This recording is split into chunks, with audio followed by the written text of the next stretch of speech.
जम्मू कश्मीर तो धर्म भीरु प्रेमियों की स्थान है ही। ये तो मठ और मंदिरों का स्थान रहा है।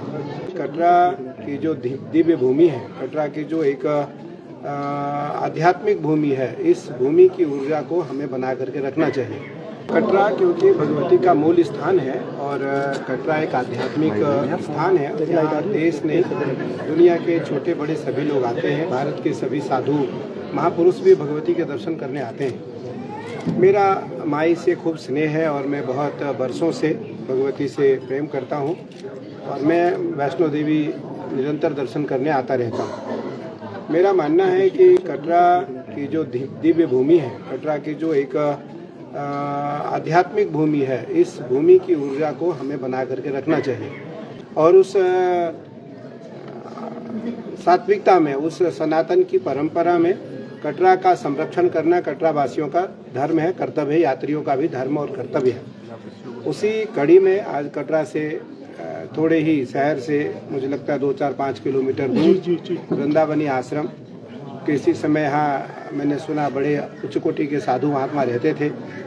आज यहाँ खजूरिया जी, नाम उनका पूरा कीर्ति खजूरिया जी इस संस्था के अध्यक्ष हैं और ट्रस्टियों के माध्यम से यहाँ एक बड़ी सुंदर संस्था बनाई जा रही है। मुझे लगता है निस्संदेह इस संस्था से देश को एक सनातन की ओर जाने में बल मिलेगा, सनातन को सीखने में बल मिलेगा। और चैन के जम्मू कश्मीर तो धर्म भीरु प्रेमियों की स्थान है ही।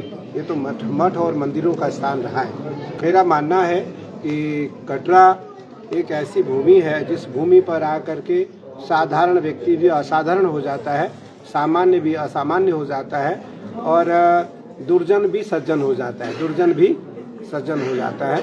तो निस्संदेह भगवती की कृपा है, भगवती का आशीर्वाद है और उसको बना करके रखना हम सभी लोगों का दायित्व भी है, कर्तव्य भी। सही कहा आपने, कश्यप ऋषि का यह तपस्थली है और कश्मीर जो है, जम्मू कश्मीर, मुझे लगता है इस पृथ्वी का जिस प्रकार उत्तराखंड हमारा स्वर्ग है, हिमाचल हमारा देवभूमि स्वर्ग है, उसी प्रकार यह जम्मू कश्मीर भी स्वर्ग से कम नहीं है, स्वर्ग से कम नहीं है। और आने वाले समय में हम सभी लोग चाहेंगे कि हमारा मठ मंदिर कश्मीर में स्थापित हो। हम सभी अपने मठ मंदिरों की स्थापना करें, बड़े बड़े गुरुकुल और धर्म संस्थान बनाएं और हजारों करोड़ों लाखों लोग जो कश्मीर के धर्म भीरु लोग हैं, सनातनी लोग हैं, क्योंकि आज भी जब हरिद्वार में हमारा बैसाखी होता है, हरिद्वार में हमारे कभी महाकुंभ लगते हैं, तो अधिकतर जम्मू कश्मीर और पंजाब के लोग होते हैं वहाँ। तो जम्मू कश्मीर में आज भी सनातन को मानने वाले असंख्य लोग हैं और उनके मन में जो पीड़ा है कि यहाँ से मठ मंदिर क्यों हट गया, यहाँ से सनातन की जो धर्म प्रचार परंपरा थी उसमें कमी क्यों आई, मुझे लगता है उसमें वृद्धि होगी और बहुत शीघ्र देश के सभी बड़े साधु कश्मीर की ओर प्रस्थान करेंगे, कश्मीर की ओर हम सभी आएंगे और हमारा मठ मंदिर यहाँ स्थापित होगा और हम अपने मठ मंदिरों की स्थापना करके धर्म की स्थापना के लिए यहाँ कार्य करेंगे। तो निस्संदेह पैदल है वैष्णो देवी का, लेकिन जिस प्रकार से अभी महाकुंभ हुआ, आपने महाकुंभ को देखा होगा, मीडिया के कारण, electronic media, print media, social media के कारण दुनिया के सभी लोगों ने कुंभ को देखा। कुंभ में लगभग हम सब कुंभ में 40-50 दिन, 2 महीने के आसपास कुंभ में रहे। जिस प्रकार वहाँ छोटे बड़े लोगों का आवागमन हुआ, मुझे लगता है उसको ध्यान में रखते हुए कटरा की भी व्यवस्था, कटरा की गरिमा, वैष्णो देवी की गरिमा का ध्यान में रखते हुए सरकार को, क्योंकि यहाँ जो इस समय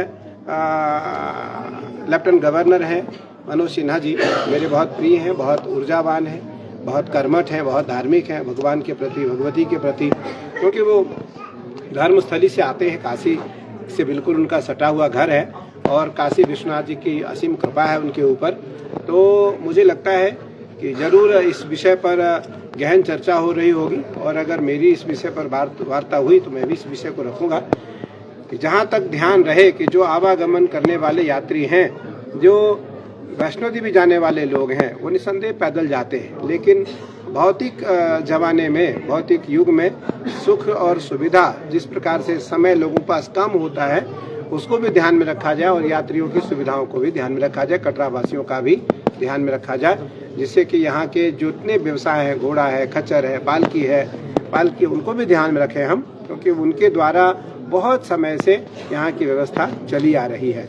लेकिन वर्तमान में आज वैष्णो देवी आने वाले लोगों की जो संख्या है वो दिनों दिन बहुत बढ़ रही है और छोटे बड़े सभी लोग वैष्णो देवी आना चाहते हैं, तो उनका भी ध्यान में रखा जाए, उनकी भी समस्याओं को ध्यान में रखते हुए कार्य सरकार करे तो मुझे लगता है सरकार को भी और जनमानस को भी सुविधा हो। सनातन का इस समय है और राम राज्य है। इस समय देश में राम राज्य है, सनातन की परंपरा है और सनातन को जानने वाले, समझने वाले, मानने वाले जो लोग इस समय हैं वो निसंदेह जो युवा पीढ़ी है जिसमें असंख्य जन जागरण हुआ है, मैं इसके लिए मीडिया को बधाई देता हूँ।